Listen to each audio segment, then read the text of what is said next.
ఈ సృష్టిలో భగవంతుడు మొదటిగా 2 లింగాలను సృష్టించాడు.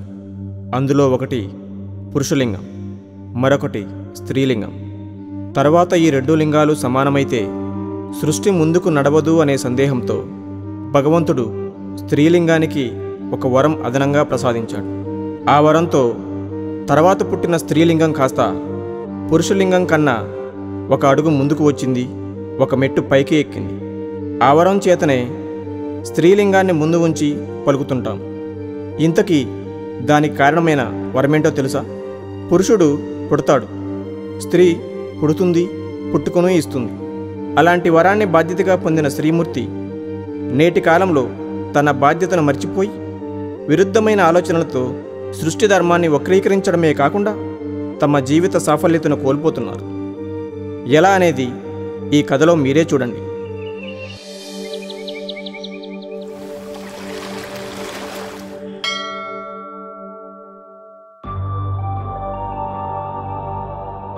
నా ఈ జీవితంలో ఒక కూతురిగా, ఒక భార్యగా, ఒక కోడలిగా, మొత్తంగా ఓ మహిళగా ఫెయిల్ అయ్యాను.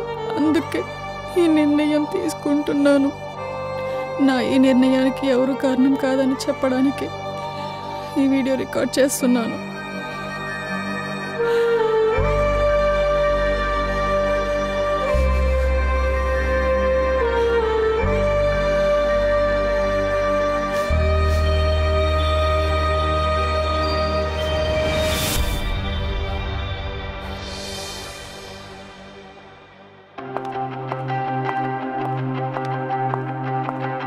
గుడ్ మార్నింగ్ అమ్మా.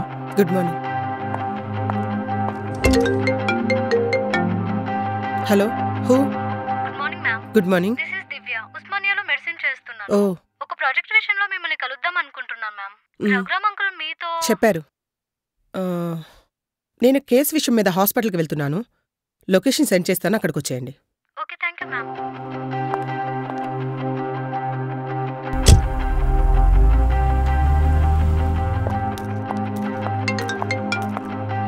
I'm coming. Good morning ma'am. Good morning ma'am. Good morning.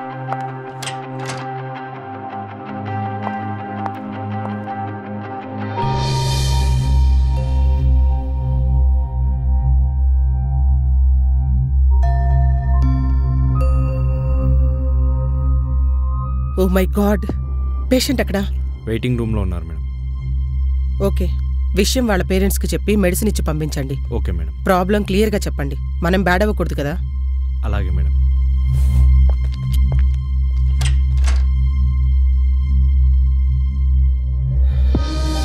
భగవంతుడా, అమ్మలకు కావాల్సిన అమ్మాయిలు బొమ్మలుగా మిగిలిపోతున్నారు.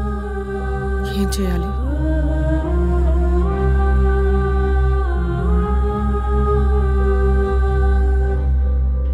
మే I coming ma'am? Yeah, yes, come in. Yes.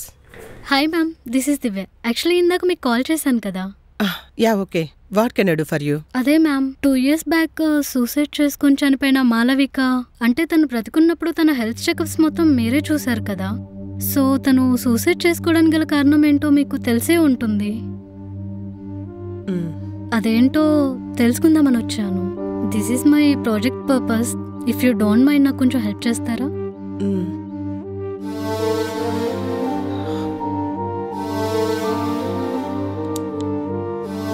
తను నాకు చిన్నప్పటి నుంచి చాలా బాగా తెలుసు.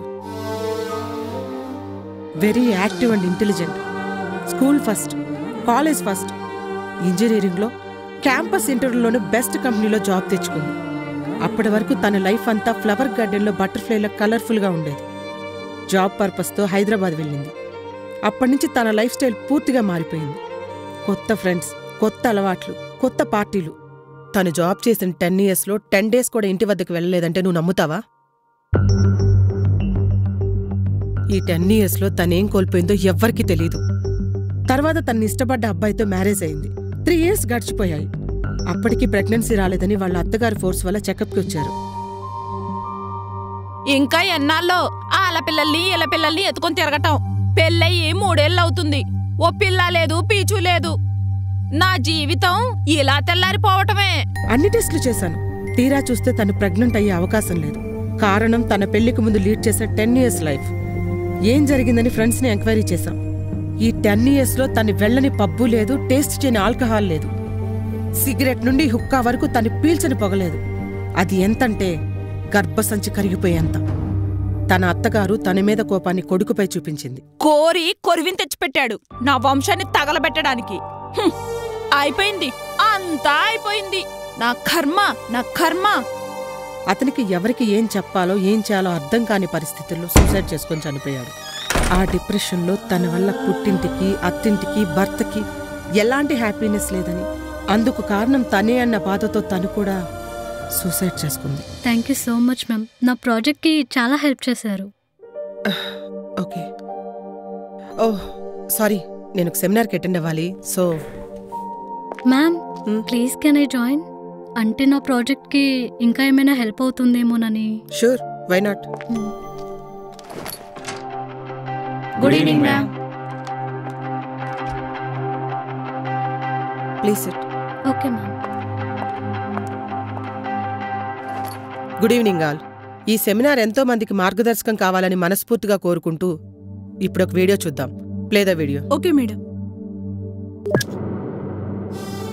ఒక ఆడపిల్లని ఆది పరాశక్తిగా పూజించబడే అచ్చ తెలుగు ఆంధ్రాలో పుట్టిన నేను పార్టీ కల్చర్ అంటూ పరిగెత్తి ఇంగ్లీష్ కల్చర్లో ఇరుక్కుపోయాను. 100 మార్కులతో పరిపూర్ణమవ్వాల్సిన నేను 75 మార్కులతో సరిపెట్టుకోవాల్సి వచ్చింది. అప్పుడు నేను 75 మార్కులు తెచ్చుకున్నా కదా అనుకున్నా. కానీ ఈ 25 మార్కులతోనే ఆ 75 మార్కులకి విలువ అని తెలుసుకోలేకపోయాను. తీరా తెలుసుకునే సమయానికి టైం అయిపోయింది. ఈ తప్పు ఎవరూ చేయకూడదని చెప్తున్నాను. నాలాంటి వాళ్ళు ఇంకా ఎంతోమంది నాలాగే ఆలోచించి జీవితాలను అర్ధరహితంగా మార్చుకుంటున్నారు. నువ్వు చేసే పనిలో పట్టా తీసుకుంటే నీ కెరీర్లో పరిపూర్ణత సాధించినట్టు. ఒక బిడ్డకు జన్మనిచ్చి తల్లి అనే పట్టా పొందితేనే ఆడదానిగా పరిపూర్ణత సాధించినట్టు. ఆ విషయంలో నేను 100% అనర్హురాలని. అందుకే ఈ నిర్ణయం తీసుకుంటున్నాను. తన స్వేచ్ఛా హద్దుల్ని దాటటమే స్వేచ్ఛ అనుకొని అచ్చ తెలుగు సంస్కృతి సంప్రదాయాలకు సెలవిచ్చి వెస్టర్న్ కల్చర్కి వెల్కమ్ చెప్పింది. ఆ మత్తులో ఒక మహిళగా తన విలువలను, బాధ్యతలను పూర్తిగా మర్చిపోయింది. తీరా చూస్తే ఒకరోజుకి తన బ్రతుకు ఆ మత్తులోనే చిత్తైపోయింది. అసలు ఎటుపోతుంది మన సమాజం? ఏం ఆలోచిస్తుంది నవీవ మహిళా లోకం? ఒకప్పుడు మహిళ మగవాడికి ఏమాత్రం తక్కువ కాదని ఎడ్యుకేషన్లోనూ ఎంప్లాయ్మెంట్లోనూ చూపించేవాళ్ళు. కానీ ఇప్పుడు పబ్బుల వద్ద, క్లబ్బుల వద్ద చూపిస్తున్నారు. మహిళలు ర్యాకెట్లు, అంతరిక్షం వరకు వెళ్ళొస్తున్నారని గర్వపడాలో, అదే మహిళలు పార్టీ కల్చర్లో పడి కొట్టుకుపోతున్నారని బాధపడాలో అర్థం కావట్లేదు. కానీ ఒకటి మాత్రం నిజం, ఎన్ని యుగాలు మారినా, ఎన్ని తరాలు మారినా ఈ సృష్టికి మూలం ఆడది. ఎన్ని ఉద్యోగాలు చేసినా, ఎంతటి పదవిలో ఉన్నా ఆడది కనాలి, మరో ప్రాణం బయటికి రావాలి. ఇది సృష్టి ధర్మం. ఈ సృష్టిలో పుట్టిన ప్రతి మహిళ ధర్మం. పిల్లలు పుట్టనంత మాత్రాన చనిపోవడం ఎందుకు? ఎంతోమంది అనాథ పిల్లలున్నారు కదా, వారిని తీసుకొచ్చి పెంచుకోవచ్చు కదా. అది కూడా మంచి పనే కదా. మంచి విషయమే. కాని అది ఎవరికి? పుట్టుకతో లోపం ఉండి పిల్లలు కల్లేని వారికి. అంతేకాని 20 సంవత్సరాలు ఆరోగ్యంగా పెరిగి ఆల్కహాల్, డ్రగ్స్, స్మోకింగ్తో ఒళ్ళు మసిచేసుకునే వాళ్ళకు కాదు. ఈ కాలంలో చాలామంది కనగలిగే శక్తి ఉన్నప్పటికీ పిల్లల్ని వద్దనుకుంటున్నారు. కొంతమంది శిశువుల్ని మోయకుండానే తల్లులవుతున్నారు. అలాంటి వారిపై మీ ఒపీనియన్ ఏంటి? అదే కదా ప్రస్తుతం మన సంస్కృతికి పట్టిన దరిద్రం. రీసెంట్గా న్యూస్లో చూశాను, డింక్ అనే word, dual income no kids. ప్రస్తుతం ఇదే ట్రెండ్ అంట.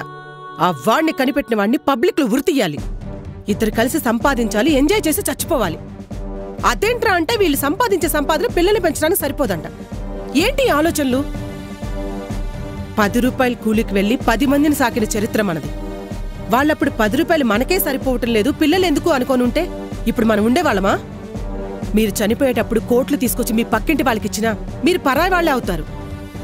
అదే మీ పిల్లలకు 10 రూపాయలు ఇచ్చినా మా నాన్నిచ్చాడు మా అమ్మిచ్చింది అంటారు. ఇక మీరడిగిన రెండో జాతి వాళ్ళు బిడ్డని మోయకుండానే తల్లిని అని చెప్పుకునే వాళ్ళకి బిడ్డని కనలేకపోయాను అని బాధతో చనిపోయిన తనకి పెద్ద తేడా లేదు. ఎందుకంటే మొదటిగా తన రక్తాన్ని, బిడ్డ పుట్టాక తన రక్తమాంసాల నుండి వచ్చే పాలని ఇచ్చి ఆ బాధని అమ్మతనంలోని కమ్మతనాన్ని రుచి చూస్తూ మర్చిపోయేదే అసలు సిసలైన మాతృమూర్తవుతుంది. ఈ తప్పు పిల్లల్ది మాత్రమేనా? తల్లిదండ్రులదేం లేదంటారా? వాళ్ళని క్రమశిక్షణలో పెంచితే ఈ తప్పులు జరగవు కదా. మీకు పిల్లలెంతమంది? 2. ఎక్కడున్నారు? బెంగళూరులో జాబ్ చేస్తున్నారు. మరి నువ్వు ఇక్కడుండి వాళ్ళతో ఫోన్ మాట్లాడడం తప్పించి అక్కడ వాళ్ళేం చేస్తున్నారో చూడగలవా? ఇక్కడి నుంచి నువ్వు వాళ్ళని కంట్రోల్లో పెట్టగలవా? ఈ భూమి మీద ఏ ప్రాణైనా తన బిడ్డల్ని వాళ్ల కాళ్ల మీద నిలబడే వరకు మాత్రమే కాస్తుంది. మనము అంతే. జన్మనిచ్చాం, పెంచి పెద్ద చేశాం, ఎడ్యుకేషన్ ఇప్పించాం. ఇప్పుడు వాళ్ళు జాబు అని హోదాలో సొసైటీలోకి వెళ్ళిపోయారు. ఇప్పుడు వాళ్ల బాధ్యత, వాళ్ళని కనిపించిన మన బాధ్యత కూడా. వాళ్ళు తిరుగుతున్న సొసైటీ బాధ్యత కూడా వాళ్లే తీసుకోవాలి. It's individual responsibility. వాళ్ళు కోరి చేసుకున్న తప్పులకు కన్నవాళ్ళ కడుపుకోత మాత్రమే కాకుండా మాటలు కూడానా? It's too bad and two worst. మీరు మొదటిగా చెప్పినట్టు ఆల్కహాల్తో అమ్మతనాన్ని కోల్పోతున్న మహిళల కోసం ఒక ప్రొఫెసర్గా మెడిసిన్ ఏమైనా తీసుకువస్తున్నారా? ఇప్పుడు మనం తీసుకురావాల్సింది మెడిసిన్ కాదు, మార్పు. అది నీకోసమో నా కోసమో వాళ్ళ కోసమో కాదు, భవిష్యత్తు కోసం. ఆడైనా మగైనా ప్రతి ఒక్కరికి పుట్టుక, బాల్యం, విద్య, ఉద్యోగం, ప్రేమ, పెళ్లి, పిల్లలు, పనవళ్ళు, చివరిగా మరణం. ఇది ప్రకృతి మనకిచ్చిన లైఫ్ సైకిల్. దాన్ని అనుసరిస్తే జీవితం ఆహ్లాదంగా ఉంటుంది. విరుద్ధంగా ప్రవర్తిస్తే తప్పదు కల్లోలం. Ma'am,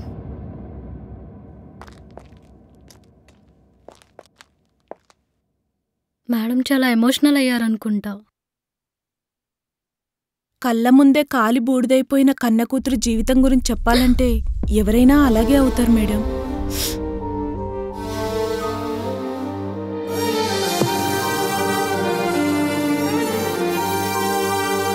ma'am,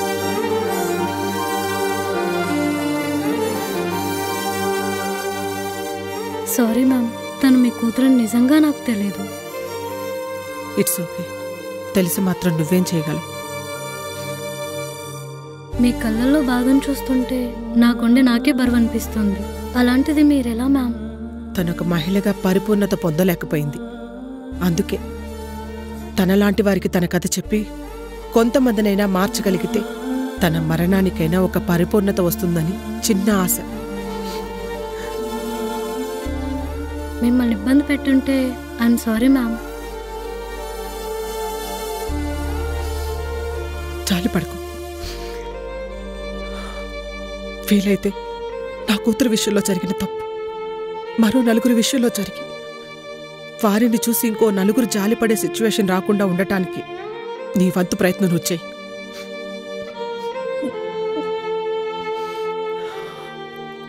okay ma'am. చూశారు కదా, ఇకనైనా మన ఆలోచనల్ని మార్చుకొని ఇలాంటి దర్టీ కల్చర్ని దూరం చేద్దాం. మన తెలుగు సంస్కృతి సాంప్రదాయాలకు నిలువుటద్దాల్లా మారుదాం. భవిష్యత్తుని కాపాడుకుందాం.